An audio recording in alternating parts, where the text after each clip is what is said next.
Estaba de casi 40 semanas cuando comenzaron las contracciones. Lentas al principio, pero constantes, como un reloj que anuncia lo inevitable.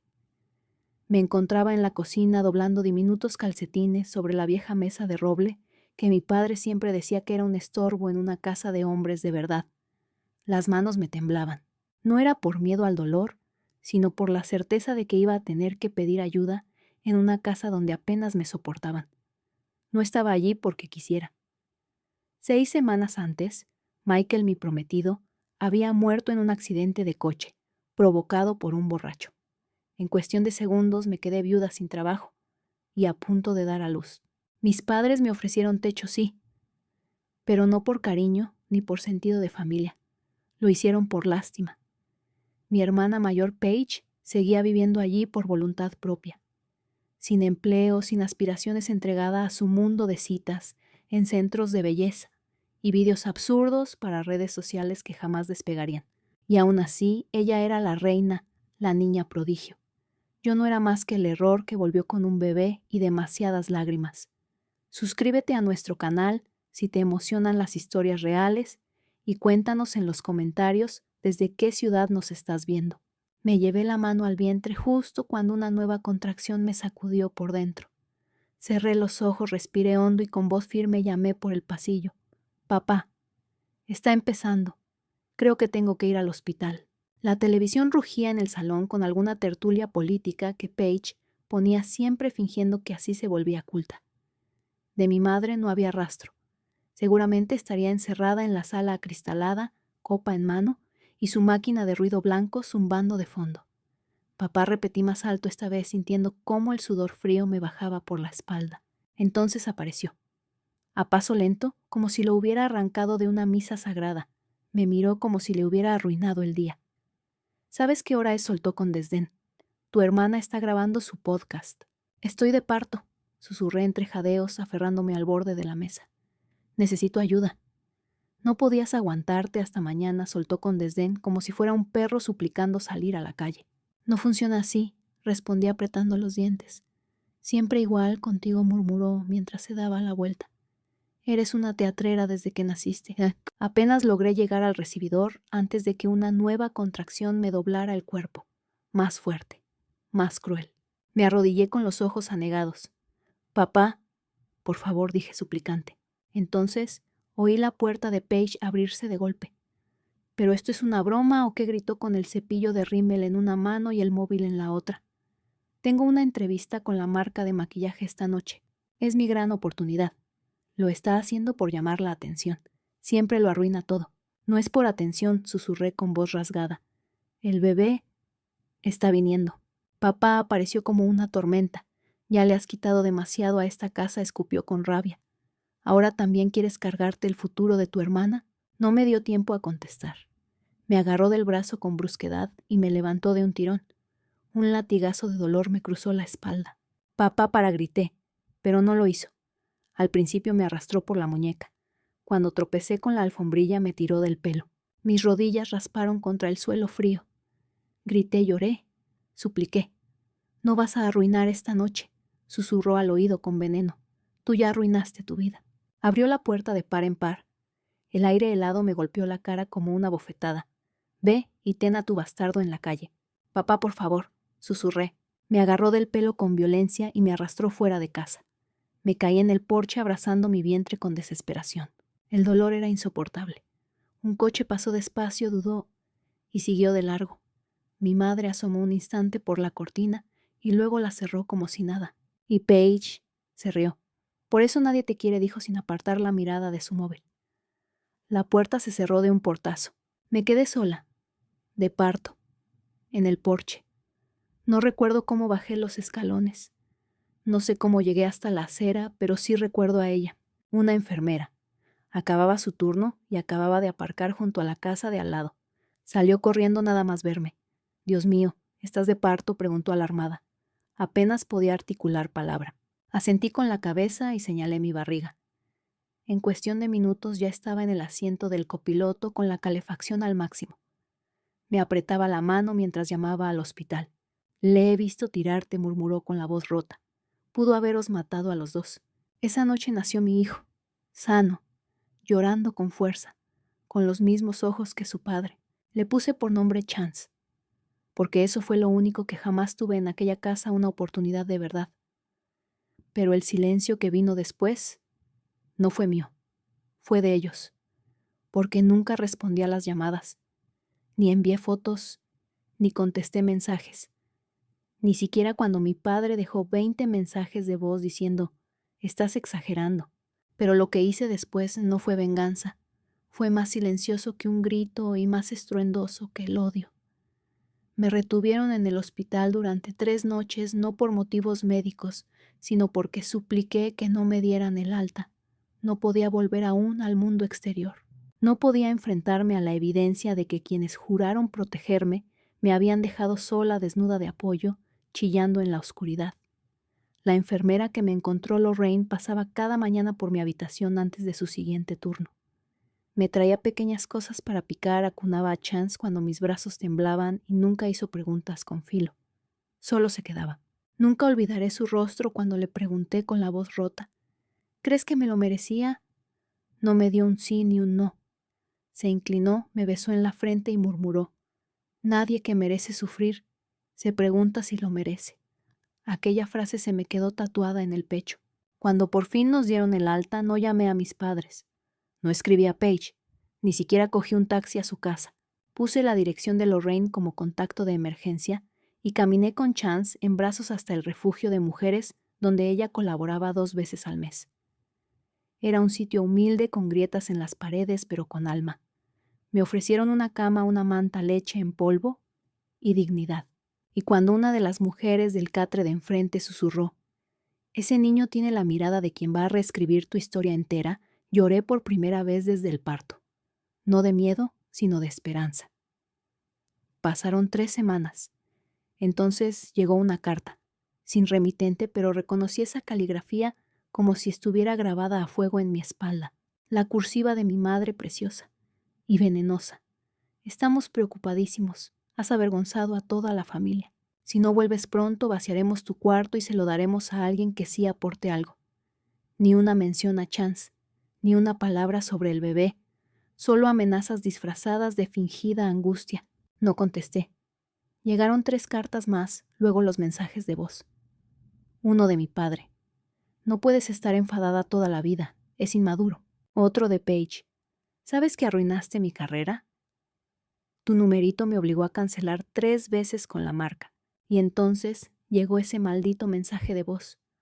Uno que me rasgó por dentro de una forma tan brutal que durante unos segundos se me olvidó cómo respirar. Deberías darnos las gracias por no llamar a la policía por allanamiento. Esa sigue siendo nuestra casa. No tenías derecho a desangrarte en nuestro porche como si nada. Estaba en el pasillo del albergue, sujetando el móvil como si fuera un arma cargada. Varias mujeres alzaron la vista al oír el tono agudo del audio. Una de ellas, madre de 2 niñas pequeñas, acababa de escapar de un hombre que solía encerrarla en el cuarto de la lavadora. Me miró con suavidad y murmuró, ¿estás bien? No lo estaba, ni de lejos. Pero asentí, porque algo se rompió, no algo cambió, ya no me deshacía en lágrimas por lo que me hicieron. No más. Empecé a pensar, no en venganza todavía no. Algo más frío, algo que nunca verían venir. Durante el año siguiente trabajé sin descanso. Acepté todos los turnos de madrugada en una cafetería que me permitía llevar al bebé atado al pecho mientras fregaba platos en la trastienda. Recorría calles nevadas con Chance en un carrito de segunda mano solo para llegar a mis clases del certificado de estudios. Saqueaba contenedores de libros frente a la biblioteca para encontrar manuales, comía las obras del personal y aprendí a presupuestar gracias a una voluntaria del albergue que había sido contable antes de que su marido apostara hasta el alma. Y un día sin fanfarrias presenté mi solicitud para un programa de formación en tecnología que incluía guardería en el mismo centro. Tras 3 entrevistas y muchas noches sin dormir, me aceptaron. Y mi silencio empezó a sonar como un trueno. En el primer cumpleaños de Chance, subí una foto a redes sociales. Solo nosotros 2 en un parque pequeño, sin etiquetas, sin comentario. Pero ellos la vieron. Lo supe, porque no pasó ni una hora antes de que Paige me enviara un mensaje privado. Vaya, sigues intentando hacerte la santa. Qué falsa, siempre con tu complejo de víctima. Y luego, otra vez el maldito mensaje de voz. El mismo veneno disfrazado de desprecio. Las mismas palabras que me devolvieron por última vez al recuerdo de aquel porche, de aquel suelo frío y manchado de sangre. Pero esta vez no dolió. Solo encendió algo. Algo que lleva mi nombre. Y que ya viene. No contesté. Pero ese mensaje dejó algo muy claro. Seguían observando. No por preocupación, sino por morbo. Esperaban pacientemente el momento en que fracasara, para poder asentir y decir, lo sabíamos. Así que me juré que jamás les daría ese placer. Cuando Chance cumplió 2 años, ya vivíamos solos en un pequeño apartamento de una habitación. Sencillo sí, pero impecable. En la nevera colgaban sus dibujos, y en cada tupper había una nota de colores porque le hacían sonreír. Ganaba lo justo para no tener que mirar el contador del gas como si marcara una bomba a punto de estallar. Pero eso no era suficiente. Lo que ellos ignoraban era que durante ese tiempo yo había empezado a recopilar pruebas. No grabaciones ni videos. Empecé a registrar recuerdos, fechas, momentos, detalles. Guardaba cada mensaje de voz cruel, cada frase escrita en esas cartas llenas de veneno, cada testimonio de las personas del albergue que me vieron llegar cojeando hecha un ovillo de llanto con una mano sobre el vientre. Construí un diario digital, una cronología minuciosa, con transcripciones y capturas de pantalla. No quería demandarlos, tampoco buscaba arrastrarlos por las redes.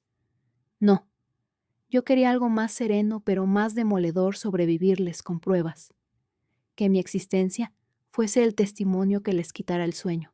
Soñaba con ese día en que necesitaran algo de mí, y yo pudiera devolverles sin una palabra el mismo silencio con el que me condenaron aquella noche sola en el porche. Y sí, ese día llegó, pero no como ellos esperaban. Habían pasado 3 años y medio cuando recibí la llamada. Estaba en el trabajo sentada en la sala de descanso tomando un café aguado de máquina, mientras Chance construía una vía de tren bajo la mesa. Tarareaba bajito, concentrado, como siempre. Entonces la recepcionista asomó la cabeza por la puerta y dijo, «Oye, hay un hombre al teléfono que pregunta por ti. Dice que es urgente. No había escuchado la voz de mi padre en años, pero la reconocí al instante. Tu hermana está mal», dijo sin molestarse en saludar. «Está ingresada. Un brote muy fuerte». Me quedé en silencio. «Tu madre está fuera de sí», añadió con ese tono autoritario de siempre. «Llevamos horas intentando localizarte. Pensamos que quizás ya habrías madurado, que podrías dejar el pasado atrás». No respondí. «No para de repetir tu nombre», dijo entonces con la voz más baja, más humana. «Dice que te necesita». Y por primera vez en mucho tiempo no sentí nada, ni rabia, ni tristeza, nada. Colgué sin decir una sola palabra. 10 minutos después recibí un mensaje de un número desconocido. Era Paige. «Por favor, ven, te lo ruego». No sabía lo cruel que había sido hasta que lo vi todo con claridad. Lo veo ahora, lo veo todo. Solo un segundo, por favor. Durante un instante casi se me escapó una lágrima. Pero entonces recordé su risa, aquella carcajada que soltó mientras me echaban a la calle en pleno invierno. Recordé el mensaje de voz sangrando en la puerta de casa. Recordé el primer aliento de mi hijo tomado en una habitación vacía, sin flores, sin familia, sin una sola persona con mi sangre. Y entonces respondí con un solo mensaje. Dijiste que arruinaba todo. No quería arruinar tu recuperación. Después apagué el móvil durante una semana, pero los mensajes no cesaron, insistentes, cada vez más desesperados, hasta que mi madre me escribió directamente. Un correo larguísimo lleno de frases grandilocuentes y un arrepentimiento tan envenenado como siempre. Decía que en aquella época estaban confundidos, que Paige pasaba por mucho estrés, que no habían sido unos padres perfectos, pero lo habían hecho lo mejor que supieron. Y ahí estaba escondido entre párrafos como si fuera un simple trámite. Vamos a vender la casa. El comprador comentó que le haría ilusión que vinieras a firmar algo para el archivo histórico de la familia. Tu partida de nacimiento está enmarcada en el despacho. Vendían la casa, aquella donde sangré, donde me arrastraron fuera como si estorbara. La casa donde mis gritos rebotaron contra paredes sordas y mi parto fue considerado una molestia. Esa noche no pegué ojo. Observé a Chance dormir profundamente abrazado a su tortuga de peluche con la respiración pausada de los inocentes. Y pensé, si vuelvo será bajo mis condiciones. Mi silencio no fue olvido, fue estrategia, fue poder contenido, y ese día decidí demostrarlo, así que aparecí, sola. Me vestí con un abrigo negro y unos tacones discretos. Ni una gota de maquillaje, ni una sonrisa. Ellos no pensaban que realmente iría. Lo vi en la mandíbula apretada de mi madre, en la rigidez de mi padre al pie de la escalera, en los ojos vacíos de Paige, enrojecidos y con el alma hecha jirones. La casa se veía más pequeña. Yo me sentía más grande. He venido por el certificado, dije. Lo enmarcamos, murmuró mi madre guiándome al despacho, como si estuviera a punto de entregarme un trofeo que en su mundo debía significar algo. Y ahí estaba, mi nombre, mi peso al nacer, la fecha en que llegué a un mundo que no había pedido mi presencia. Me quedé contemplándolo en silencio. ¿Y por qué querías que viniera?, pregunté al fin. ¿Para los nuevos propietarios? Mi padre carraspeó con esa incomodidad que le salía siempre que ocultaba algo.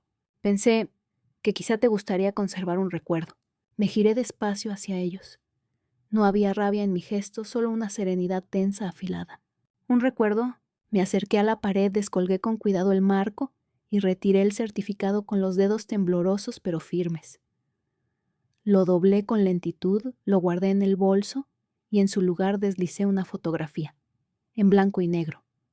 Una imagen que Paige me había enviado años atrás sin darse cuenta de lo que contenía. Ella sonriente en el porche, levantando una copa como si celebrara algo. Yo tumbada en los escalones, en pleno trabajo de parto, retorciéndome de dolor mientras me sujetaba el vientre. Fue Michael quien capturó ese instante con una captura de pantalla antes de que la publicación desapareciera del breve blog que ella misma borró. Encajé la foto dentro del marco y volví a colgarlo en el mismo clavo en la misma pared.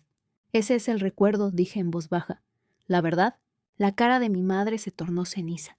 Se tambaleó un poco como si hubiera recibido una bofetada invisible. Tú, ¿por qué harías eso? Porque el silencio, susurré sin apartar la vista del marco. El verdadero silencio es lo más ensordecedor que alguien puede escuchar. Y quiero que cada extraño que entre a esta casa lo oiga. No les di tiempo a replicar. Me fui sin mirar atrás, no por orgullo, por liberación. Esa misma noche llevé a Chance a cenar. No mencioné nada de la visita, ni la foto, ni las miradas rotas. Simplemente le pregunté cuántas tortugas creía que podrían caber en el cielo si las contáramos como si fueran estrellas. Él soltó una carcajada clara y sincera. Y ese sonido, ese fue el único legado que decidí conservar. Ellos se quedaron con las paredes, con los silencios, con las verdades encerradas en un marco. Yo me llevé la risa de mi hijo. Que vivan con el eco que dejé tras de mí. Porque el silencio, cuando va de la mano con la verdad, se convierte en una sinfonía que no podrán acallar jamás.